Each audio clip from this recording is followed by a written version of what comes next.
Hello, welcome to Too Big Tuesday. I was in my car for 14 hours yesterday driving a diesel truck from Tennessee to Massachusetts.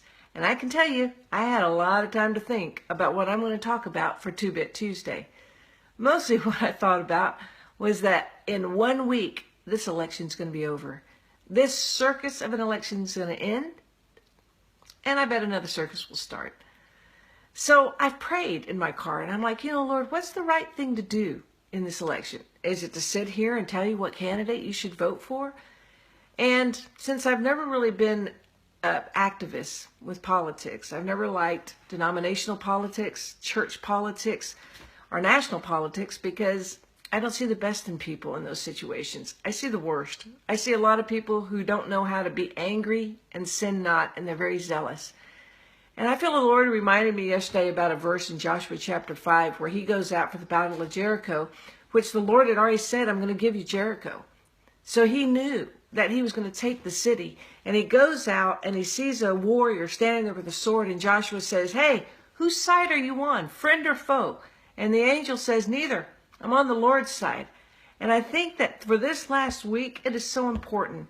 Not that we try to convince people God's on our side, but that we get on his side in this battle so that our hearts are right, so that no matter who wins, we respond with a godly response in our heart. So however much time we spend watching the news or finding bad things about the candidate we don't like, spend the equal amount of time preparing our hearts in prayer before God.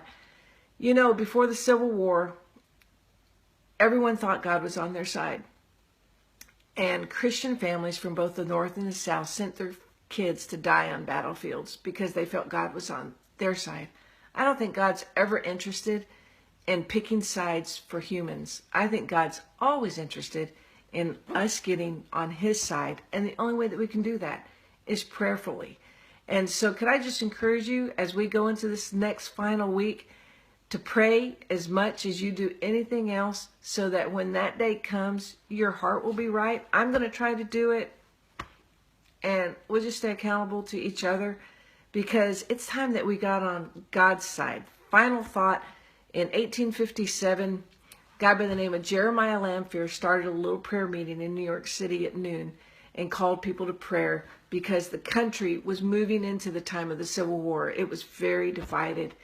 What if we do that now and just go to a place of prayer so that we can get on God's side? I appreciate you guys. Bye.